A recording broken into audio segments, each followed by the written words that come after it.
Welcome to our STARS manual contribution training. This training will cover how to create the manual contribution file, review the uploaded data, and update as needed. Then submit the contributions to STARS and post to the members' records.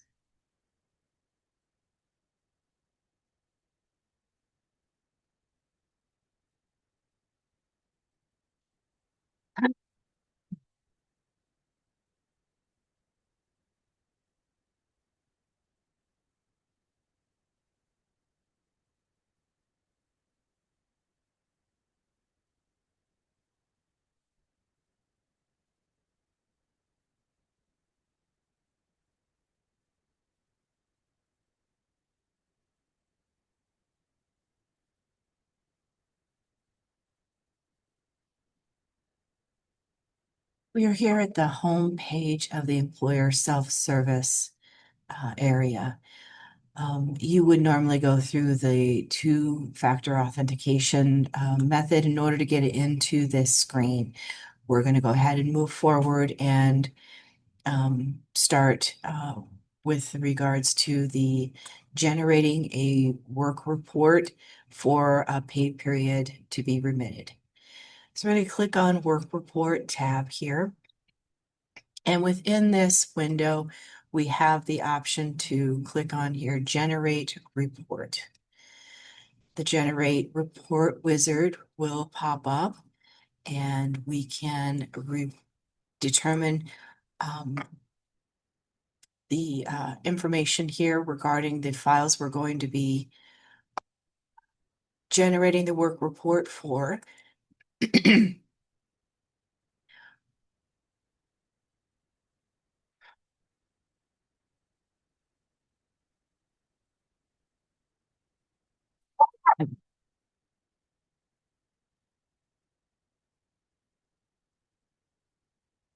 STARS will pick up on the last reported contribution file, and the work report wizard will note the next available pay period. Right now, we're looking at two different line items of data, and we do need to click on both of these lines. One is for the risk pool, which are the tier 3 individuals, and the other one is for the tier 1 and tier 2 employees. Both lines do need to be checked to include all of the employees in reporting for this pay period ending.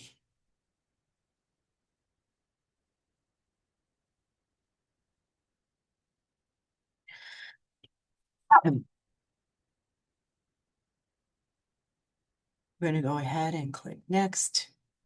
And we are going to confirm, as we do need both lines. Now, STARS will show that the reports have been scheduled for generation and that they have been generated. So we are good to go there. And as we view this information in the work reports window, we can see that there is the initial work report for the risk pool and for the tier 1 and tier 2.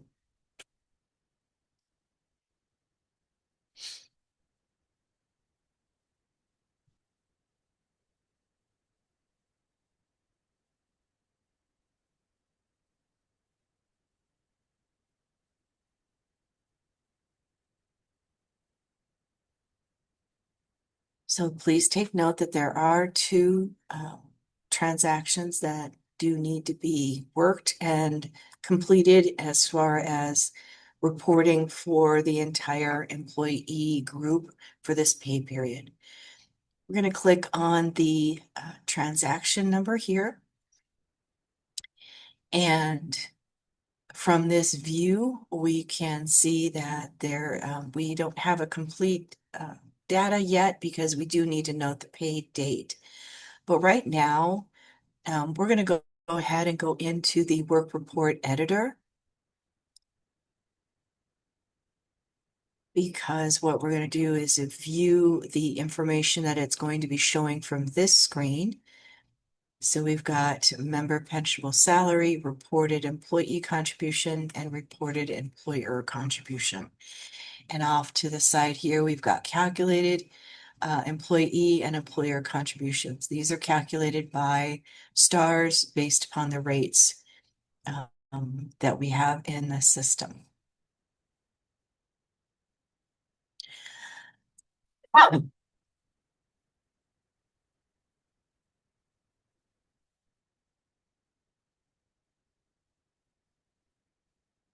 When viewing the information here, please take note that this particular employer does have risk pool data, but the employer does separate out the EPSL. So that could be different depending upon the employer. If you combine the EPSL with the normal DB contributions that are reported, you'll see it one line per member, but in this case, we do have two. So any adjustments that we make to the members' salary and contributions do need to be made on both lines.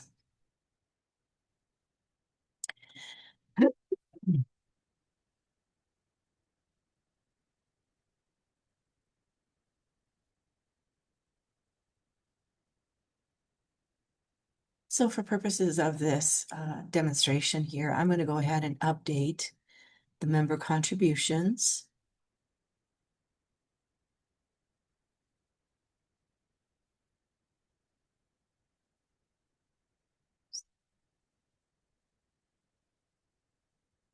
Once that adjustment has been made, you would probably normally have the reported contributions for both of these lines as it applies to the members' pensionable salary updated for this pay period.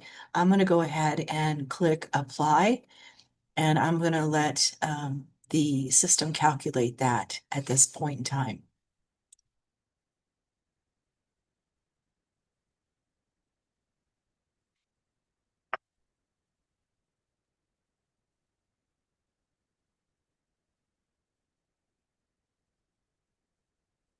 So as we can see, the system did go ahead and calculate the contribution amounts for both of these lines. And what it did is it provided us with a warning. And we can view that warning here. As it notes, it's basically that the employer contribution did not match the expected values. So I was expecting that warning. So what we're going to go ahead and do is exit out of that. And I'm going to go ahead and update the information based upon the calculated amount for the pensionable salary that's being reported.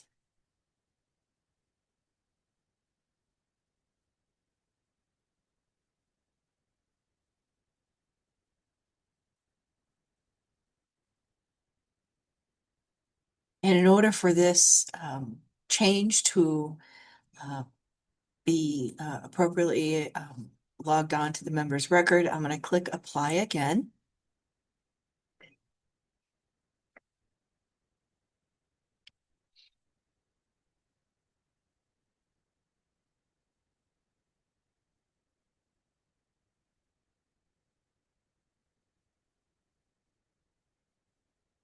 And as we can see, the warnings did go away because we do have the amounts do now match the calculated amounts based upon the rates and the member's pensionable salary that was updated for this work report that we are reviewing right now.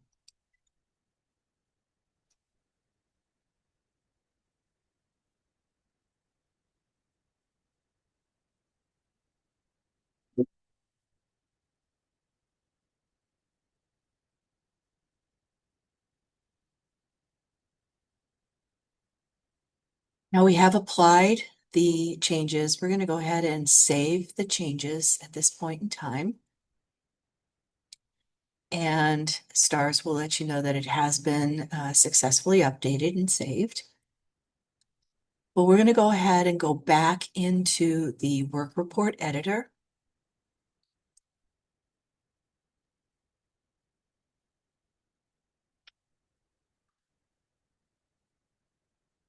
And we're going to go ahead and look at this and drop down menu, and we're going to validate the information just to make sure that we're good to go with stars, as that's the point, is to validate what stars is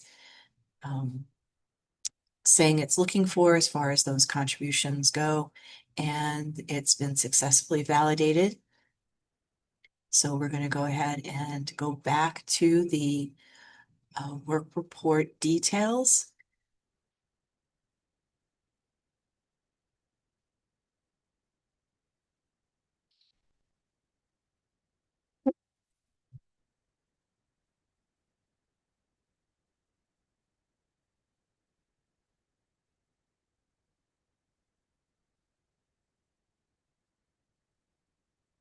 Once you've adjusted any other member information that you need to for reporting purposes for this particular pay period in the work report editor, and you've applied those changes, saved and validated, then if everything is good to go, we're going to go ahead and submit this information.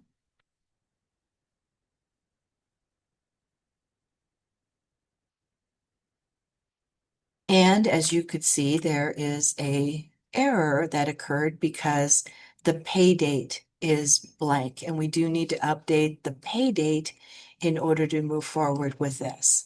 So we're going to click on edit here, and we're going to go ahead and note the pay date.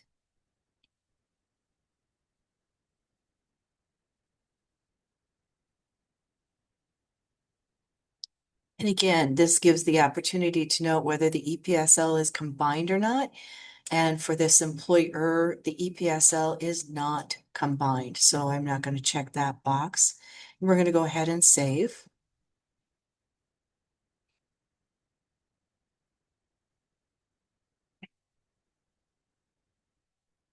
And we're going to go ahead and click on submit. We're going to confirm it, and yes, it is good to go.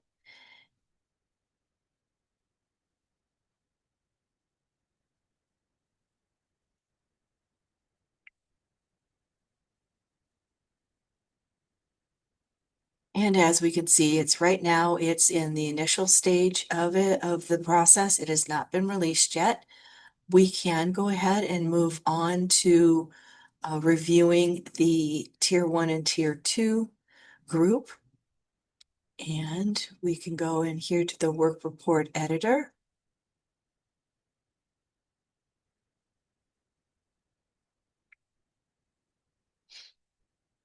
And again, if you need to, you can make changes to the pensionable salary for all the individuals that are being reported for this pay period ending.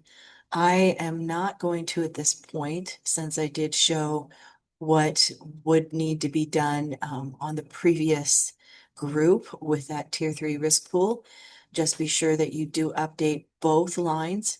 If you do separate out the EPSL and upload that as a separate line item.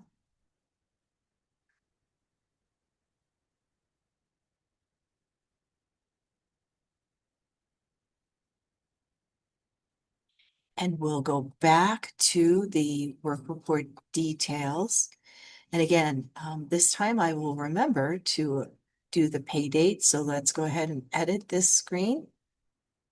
And we're going to indicate the pay date and save.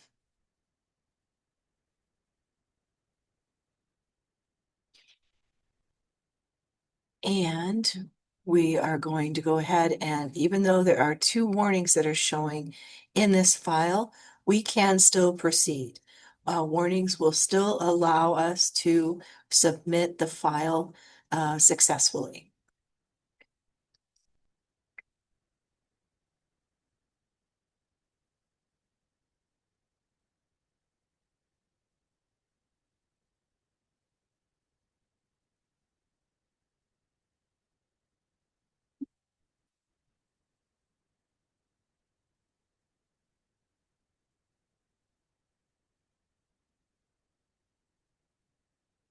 So as you can see, the work reports have been released. And it does show the date that it was released, and we would be good to go with regards to the next steps in this process. And that would be for the payments. And payments will be covered under a separate training video. So please tune into that if you do need to refresh regarding that process. And the work reports, this concludes work report generating manually.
And now I'm going to move forward and show how to generate an adjustment report.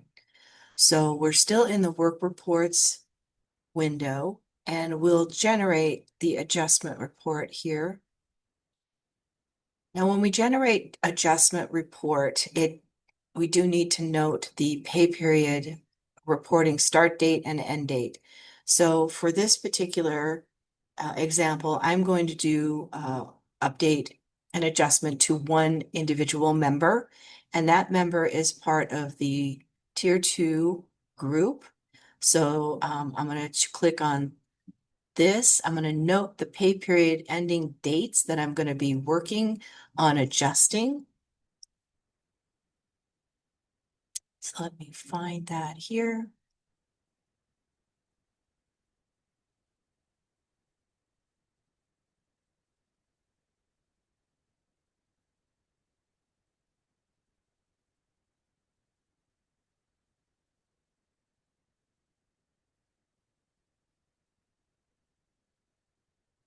Here I have my pay period start date and my pay period end date.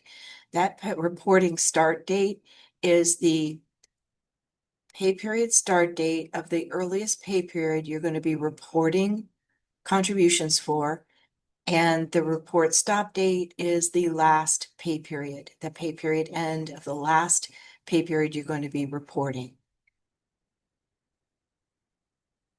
Next, confirm that that's what we are going to be working with on this adjustment report, and confirm. So stars will let you know with confirmation that the reports have been generated. So we can click out of those. And as you can see here on this first line, it's letting us know it's a billing adjustment. and it notes the pay period end date. So we're going to go in and review the information here for this adjustment. And as you can see, you have slightly different link here wording wise as far as adjustment. You're doing a billing adjustment editor here. We're going to go into this link here.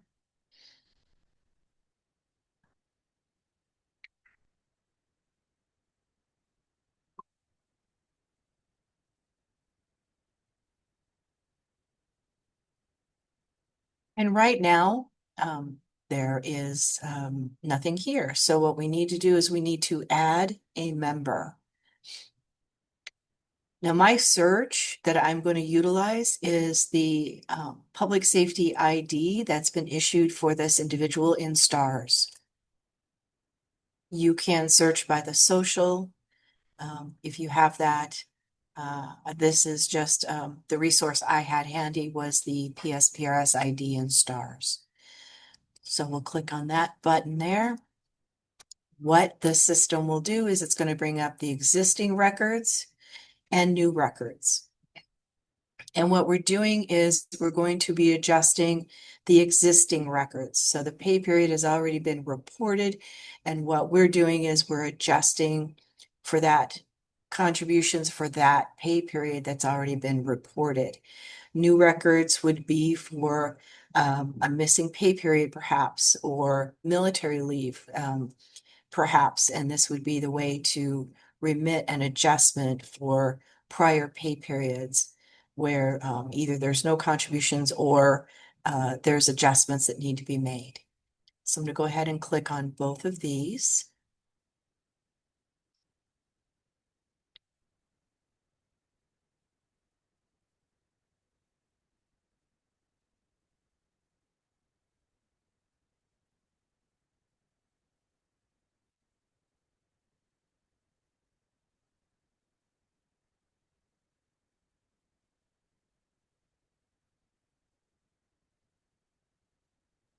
I'm going to float across here to the right because I want to see what data I do need to add in order to note the adjustment.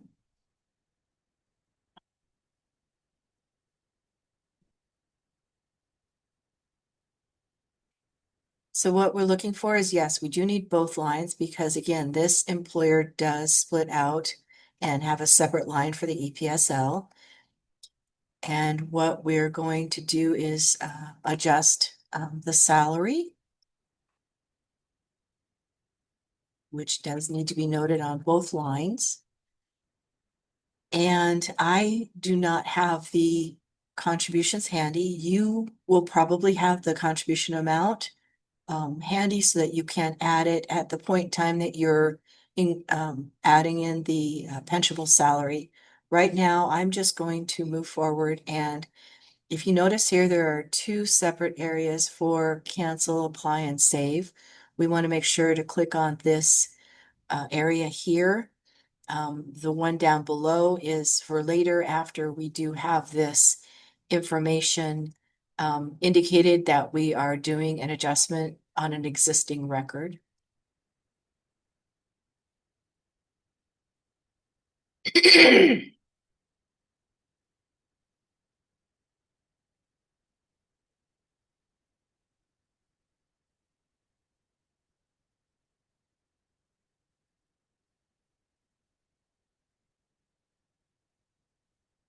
And as I expected, there is showing errors here on this particular, on both these lines, which again, it's expected because I did not include the reported contributions here for the member.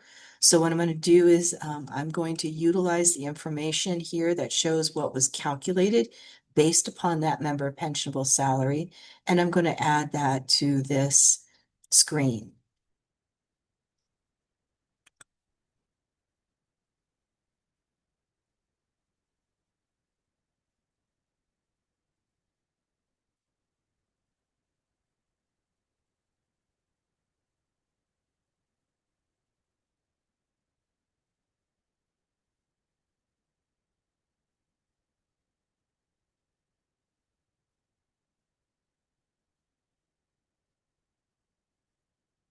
So as you can see, I have updated the member pensionable salary, the reported contributions for both employee and employer. I again went from the calculated amounts based upon what STARS is showing should be reported um, based upon that pensionable salary. And I'm going to go ahead and again, once we've indicated that we are adjusting an existing record, we're going to go ahead and apply this information to this member's pay period.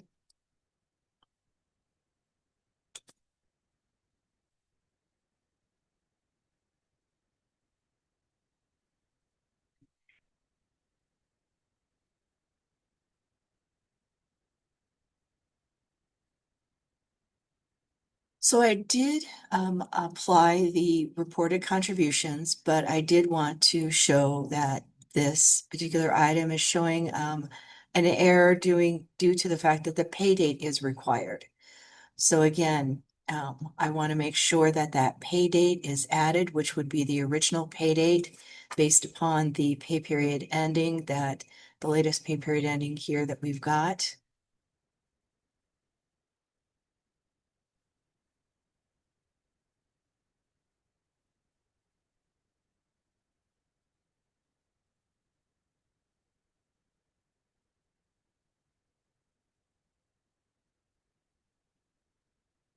We'll go ahead and apply this.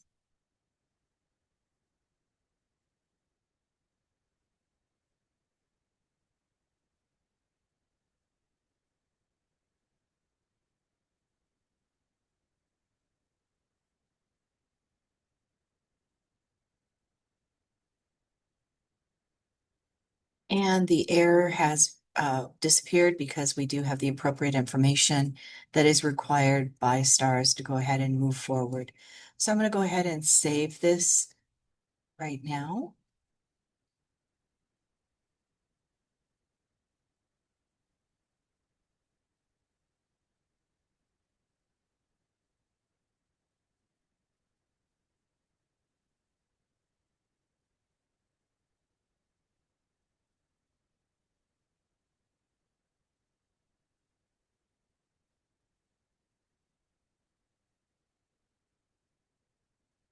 Once we save that information, it does bring us back to the work report details screen. I'm going back into the billing adjustment editor for the time being.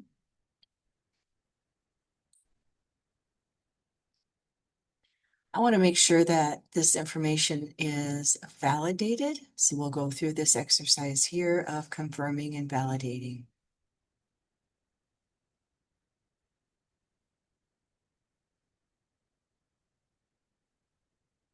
Okay, it was validated successfully, so we are good to go. I'm going to head and go back to this work report details screen. And once we know everything is updated, now I know that on the previous screen, it did ask for that pay date, but we need to make sure that it is showing up on this screen. So it doesn't look like it did get updated here. So we're going to go ahead and edit and input the pay date and save.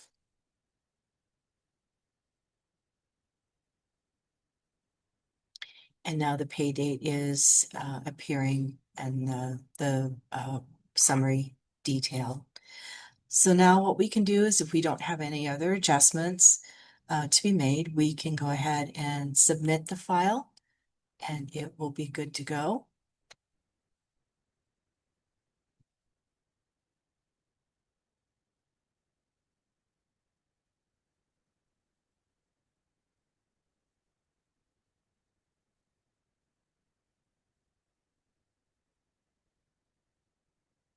All right, we're going to go back to work reports here. Now, with the billing adjustments that are uploaded or either generated here manually or uploaded via a file, just please remember that the release of the information will take a bit longer as our office will review the adjustment. So our part of this process is to determine whether the interest will be calculated or not on this adjustment. And this will depend upon what the contribution adjustment is for. So the billing adjustment release date will take a bit longer due to the review that our office will be taking steps to inquire and with the employer about and indicate whether or not there is interest that will be calculated. So please keep that in mind, because the work reports that are uploaded, imported files, normal, regular pay periods will be released quickly. Those that are part of the adjustments will take a bit longer. So thank you for reviewing this video and information. This concludes the training regarding the contribution file manual process, and I hope you have a great day.